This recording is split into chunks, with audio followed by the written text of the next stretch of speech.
Hello students, welcome to Adda 24/7 Bengali Railway and Police Channel. আশা করি এর আগের দুটো ভিডিও যেটা বায়োলজি এবং কেমিস্ট্রি নিয়ে ছিল তোমরা দেখে নিয়েছো। তো আজকের ভিডিওটা হচ্ছে ফিজিক্স নিয়ে, যে পুলিশের পরীক্ষায় ফিজিক্স কোন চ্যাপ্টার পড়বে, একটা হিউজ সিলেবাস কিন্তু সব পড়তে লাগে না, কোনটা কোনটা পড়তে হয় সেটা আজকের এই ভিডিওতে আমরা দেখে নেব। তো চলো, খুব ছোট ভিডিও হবে, শুরু থেকে শেষ অবধি দেখে নেবে, তাহলে তোমার বুঝতেও সুবিধা হবে। ওকে, তো চলো দেখে নেওয়া যাক।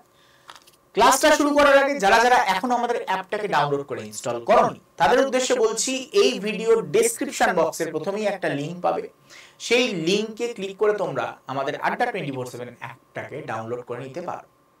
ডাউনলোড করে নেওয়ার পর এই স্টেপ ফলো করে তোমরা অ্যাপটাকে ইনস্টল অবশ্যই করে নেবে। ইনস্টল হয়ে গেলে তারপরে তোমরা যেটা করবে, যে এই যে ফ্রি সার্ভিসগুলো যেগুলো তোমাদের দেওয়া হচ্ছে, কারেন্ট অ্যাফেয়ার্স বলো, জব অ্যালার্টস বলো, premium study material, daily quiz, subject wise quiz, magazine, power capsule, এই সবগুলোকে ব্যবহার করবে। এগুলো দেখবে, এগুলোর মধ্যে অনেক তোমাদের এক্সাম রিলেটেড জিনিসপত্র তুমি এখানে পেয়ে যাবে, প্রচুর পরিমাণে নোটস পাবে এখানে। ওকে, আর যারা যারা এখনো আমাদের এই চ্যানেলটাকে সাবস্ক্রাইব করনি, জলদি চ্যানেলটাকে সাবস্ক্রাইব করে নাও, কারণ এই চ্যানেলেই তোমার সব ইনফরমেশনগুলো আসবে। যারা যারা এখনো এই টেলিগ্রাম চ্যানেলে জয়েন করনি, জলদি এই টেলিগ্রাম চ্যানেলে আমাদের জয়েন করে যাও, এখানে তোমরা পুলিশ রিলেটেড সব ইনফরমেশন পাবে। তো চলো শুরু করা যাক আজকের ক্লাস, যে পদার্থবিদ্যার কি কি পড়বে। ওকে, তো চলো এখানে পুরো চ্যাপ্টার অনুযায়ী আমি সাজিয়ে এনেছি। প্রথমেই তোমরা দেখতে পাচ্ছ একক এবং পরিমাপ, সব থেকে বেশি কোয়েশ্চেন এসছে এই চ্যাপ্টার থেকে। একক এবং পরিমাপ 7 মার্কসের কোয়েশ্চেন এসছে। আমি বারবার বলি যে কিছু পড়ো আর না পড়ো, একক এবং পরিমাপ এবং আরেকটা চ্যাপ্টার যন্ত্র, তার ব্যবহার, উদ্ভাবন, আবিষ্কার, এই রিলেটেড চ্যাপ্টার, এই দুটো চ্যাপ্টারও যদি পড়ে যাও ফিজিক্সের, তাতেও তুমি ম্যাক্সিমাম মার্কস, মানে টোটাল তুমি যদি গুনে দেখো, টোটাল মার্কস একবার গুনে দেখো তো 7, 8, 9, 10, 11, 12, 13, 14, 15, 16, 17, 18, 19, 20, 21, 22, 23, 29, 29 মার্কসের মধ্যে 13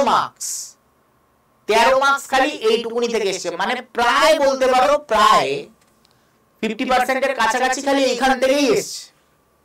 তাহলে তুমি যদি কিছু নাও পড়ে যাও অন্য চ্যাপ্টার, তুমি যদি এই দুটোর উপরে ফোকাস করো, তাতেও তুমি দেখবে 50% মার্কস পেয়ে যাচ্ছ ফিজিক্সের থেকে। ওকে, এছাড়া গতিবিদ্যা চ্যাপ্টার থেকে 1 মার্কসের কোয়েশ্চেন এসছে, আমি বলবো পড়বে অবশ্যই চ্যাপ্টারটা। লিভার চ্যাপ্টার থেকে 1 মার্কস এসছে, অবশ্যই পড়বে এই চ্যাপ্টার থেকে, আগামী দিনেও কোয়েশ্চেন আসতেই পারে। বল এবং তার প্রয়োগ, এই চ্যাপ্টার থেকেও 1 মার্কসের কোয়েশ্চেন এসছে, পড়বে, খুব বড় চ্যাপ্টার নয় এটা, যদিও বা খুব বড় চ্যাপ্টার, এটাকে তুমি চাইলে, তোমার যদি প্রচুর চাপ থাকে অন্যান্য সাবজেক্টের আর তুমি যদি সায়েন্স ব্যাকগ্রাউন্ডে না হও, তুমি এটাকে অ্যাভয়েডও করতে পারো। ঠিক আছে, ইউ ক্যান অ্যাভয়েড, তুমি যদি চাও। না হলে সায়েন্স ব্যাকগ্রাউন্ডে হলে অবশ্যই পড়বে, খুব কঠিন চ্যাপ্টার তো একদমই নয়। কার্যক্ষমতা শক্তি, এখান থেকে 1 নাম্বারেরও কোয়েশ্চেন আপাতত আসেনি, তবে আসতেই পারে, তুমি এটাকে ছাড়তে পারো না, কারণ এই চ্যাপ্টারটা ইম্পর্টেন্ট চ্যাপ্টার, আসেনি তার মানে এই নয় যে আসবে না এই চ্যাপ্টারের ক্ষেত্রে। ওকে, নিউটনের গতিসূত্র থেকে 2 মার্কস এসছে এবং ভবিষ্যতে এর থেকে বেশিও আসতে পারে। দোলন এবং তরঙ্গ 1 মার্কস এসছে, আমি বলবো অ্যাভয়েড করলেও করতে পারো, তোমার যদি মনে হয় তুমি সায়েন্সে দুর্বল, ইউ ক্যান অ্যাভয়েড ইট, ভবিষ্যতে আসবে কি আসবে না তার ঠিক নেই, অ্যাভয়েড করতে পারো। শব্দ চ্যাপ্টার অ্যাভয়েড করবে না, খুব কঠিনও নয়। ওকে, তো করাই যায়, খুব বেসিক কোয়েশ্চেন এসছে এখান থেকে, তাপের থেকেও খুব বেসিক কোয়েশ্চেন এসছে, আলোর থেকেও খুব বেসিক কোয়েশ্চেন এসছে, খুব খুব বেসিক। মানে তুমি যদি এখান থেকে আলো চ্যাপ্টার, যেটা তোমার মনে হয় খুব বড়, সেখান থেকে তুমি যদি লেন্স আর আলোর বিভিন্ন বৈশিষ্ট্য, প্রতিসরণ, হ্যাঁ, অন্তর্বর্তীকালীন প্রতিফলন, ঠিক আছে, তারপর হচ্ছে ইন্টারনাল রিফ্লেকশন, এগুলো যদি পড়ে যাও তাহলেই হয়ে যাবে। ঠিক আছে, আলোর বৈশিষ্ট্য এইগুলোও যদি দেখে যাও, দর্পণ, এই 3টে টপিকও দেখে গেলে তোমার কিন্তু এখান থেকে কমন পেয়ে যাবে। ওকে, আর্কিমিডিসের মূলনীতি একদম অ্যাভয়েড, মানে চোখ বন্ধ করে অ্যাভয়েড করো এইসব চ্যাপ্টার, এগুলো নয় তোমার এই পরীক্ষার জন্য। পৃষ্ঠটান এবং প্রয়োগ অ্যাভয়েড, দরকারই নেই। গ্যাস পড়তে পারো নাও পড়তে পারো, চাইলে ছাড়তে পারো, পরের বছর আসার সম্ভাবনা নেই, মানে নেক্সট এক্সামে, তারপরে আসতে পারে, আবার নেক্সট এক্সামে আসার সম্ভাবনা নেই। কিন্তু এই দুটোকে চোখ বন্ধ করে ছেড়ে দাও, পড়ার দরকারই নেই। চৌম্বকত্ব ও বিদ্যুৎ খুব কঠিন লাগলে চ্যাপ্টারটাকে ছাড়তে পারো, তবে এখান থেকে কোশ্চেন আসবে, আরো আসতে পারে। কিন্তু যদি মনে হয় খুব কঠিন লাগে ছাড়তে পারো, কিন্তু আমি বলবো ইম্পর্টেন্ট চ্যাপ্টার ছাড়ার কোনো জায়গা নেই যদি পরীক্ষার সাপেক্ষে দেখি। ওকে, তবে তোমার যদি খুব কঠিন মনে হয় ছাড়তে পারো, কিন্তু এইটা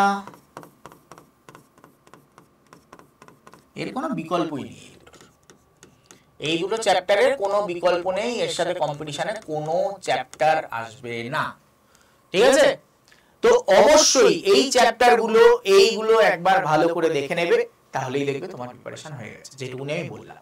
ওকে, তো চলো তোমাদের জন্য যারা যারা ভর্তি হতে চাও আমাদের কোনো ব্যাচে, এসআই ব্যাচ বা কনস্টেবল ব্যাচ, এই দুটো নাম্বারে যে কোনো একটাতে তোমরা কল করে নিতে পারো ব্যাচে ভর্তি হওয়ার জন্য। আর যারা যারা অ্যাপটাকে এখনো ডাউনলোড করে ইনস্টল করোনি, জলদি অ্যাপটাকে ডাউনলোড করে ইনস্টল করে নাও, স্টেপ বাই স্টেপ প্রসেস দেওয়া আছে।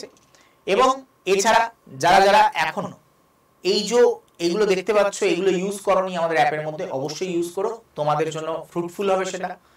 আর যারা যারা এখনো এই চ্যানেলটাকে সাবস্ক্রাইব করো, জলদি চ্যানেলটাকে সাবস্ক্রাইব করে নাও, ভিডিওটাকে লাইক করে দাও, কমেন্ট করে জানিও এরকম আর কোন ভিডিও তুমি চাও। আর চ্যানেলটায় যদি নতুন হয়ে থাকো তাহলে চ্যানেলটাকে সাবস্ক্রাইব করতে ভুলো না।